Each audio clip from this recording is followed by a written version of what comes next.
नमस्कार दोस्तों, आज हम भूगोल में अगला जो पॉइंट है वो पढ़ेंगे भौतिक प्रदेश। मैं खटोलिया अरविंद सर ऑफिशियल। आप हमारे चैनल को सब्सक्राइब करेंगे तो भूगोल की सीक्वेंस क्लास आपको प्राप्त होगी। तो आज हम पठार के बारे में पढ़ेंगे और यहां पर केवल और केवल दो पठार को देखेंगे। एक हमारा है मालवा का पठार, दूसरा हमारा है बुंदेलखंड का पठार। तो पहले हम ये जानते हैं कि जो मालवा का पठार है वो किससे बना हुआ है। तो मालवा का पठार लावा से निर्मित है। मालवा का पठार किन दो राज्यों के मध्य स्थित है? तो मालवा का पठार राजस्थान और मध्य प्रदेश की सीमा पर स्थित है। तो मालवा का पठार किन दो राज्यों के मध्य स्थित है? मध्य प्रदेश और राजस्थान के मध्य स्थित है। यह मालवा का जो पठार है वो उर्मिल पठार के रूप में जाना जाता है। इसे किस पठार के रूप में जानते हैं? उर्मिल पठार के रूप में जानते हैं। इसके बाद इसी मालवा पठार पे सर्वाधिक मृदा अपरदन होता है। सर्वाधिक मृदा अपरदन होने के कारण यह पठार उर्मिल के रूप में जाना जाता है। इसके बाद इस मालवा पठार से तीन प्रमुख नदियां निकलती हैं। वो कौन कौन सी हैं? चंबल, कावेरी, नेवज। ये तीन प्रमुख नदियां हैं जो मालवा से निकलती हैं। और इसी मालवा पठार का अगर हम ढाल की बात करेंगे तो इसकी ढाल किस मैदान की तरफ है? मालवा पठार के जो ढाल है वो किस तरफ है? गंगा मैदान की तरफ है। तो मालवा पठार का ढाल गंगा मैदान की तरफ है। इसके बाद आइए हम दूसरा पठार जानने की कोशिश करते हैं। वो कौन सा है? बुंदेलखंड का पठार है। यह बुंदेलखंड का पठार प्राचीन चट्टानों से निर्मित है। किससे निर्मित है? प्राचीन चट्टानों से निर्मित है। और प्राचीन चट्टान में कौन कौन सी चट्टानें आ जाएंगी? ग्रेनाइट, नीस, शिस्ट। ये चट्टानें आती हैं प्राचीन में और इन्हीं चट्टानों से निर्मित है कौन? बुंदेलखंड का पठार।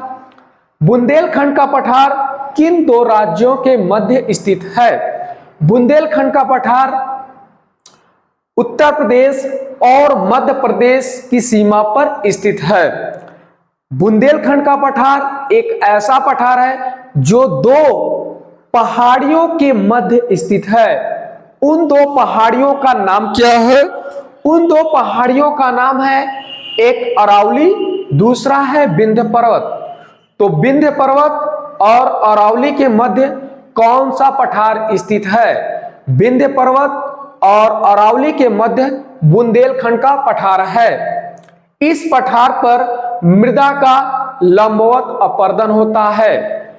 मृदा का लंबवत अपरदन होने के कारण यहां पर ऊबड़ खाबड़ भूमि का विकास हुआ है। इसी पठार पर अर्ध शुष्क पर्णपाती वन पाए जाते हैं। यहां की जो प्रमुख नदियां हैं वो है चंबल, केन, बेतवा। यहां की प्रमुख नदियां मानी जाती हैं। इस पठार को हम उत्खात भूमि के रूप में जानते हैं। तो क्वेश्चन देखिए, आपसे क्या पूछेगा? किस पठार को हम उत्खात के रूप में जानते हैं? तो किस पठार को हम उत्खात के रूप में जानते हैं?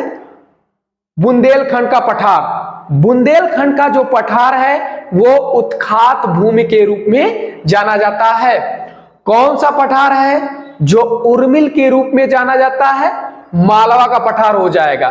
तो आपको उर्मिल और उत्खात नहीं भूलना होगा। अगर उर्मिल कहेगा तो मालवा के लिए आएगा और उत्खात अगर कहेगा तो बुंदेल के लिए आएगा। अब यहां से एक और क्वेश्चन जो पूछा जाएगा वो यही है कि बताइए कौन सा पठार है जो राजस्थान मध्य प्रदेश की सीमा पर स्थित है। वो कौन सा पठार है? मालवा का पठार है जो राजस्थान और मध्य प्रदेश की सीमा पर स्थित है। कौन सा पठार है जो उत्तर प्रदेश और मध्य प्रदेश की सीमा पर स्थित है? वो कौन सा पठार हो जाएगा? बुंदेलखंड का पठार। ये अति महत्वपूर्ण क्वेश्चन है। आप हमारे चैनल को सब्सक्राइब करेंगे तो आपको भूगोल की सीक्वेंस क्लासें मिलेंगी। हमारे चैनल का नाम है खटोलिया अरविंद सर ऑफिशियल। जैसा कि आप जानते हैं कि मेरे पास माइक आ गया है और मैं कंटिन्यू भूगोल की क्लास बनाता रहूंगा।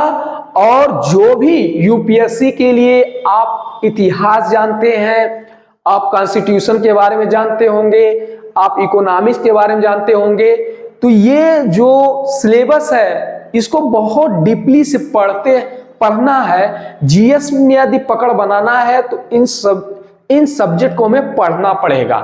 तो आज के लिए इतना ही, हम फिर आगे आपको बताएंगे। धन्यवाद।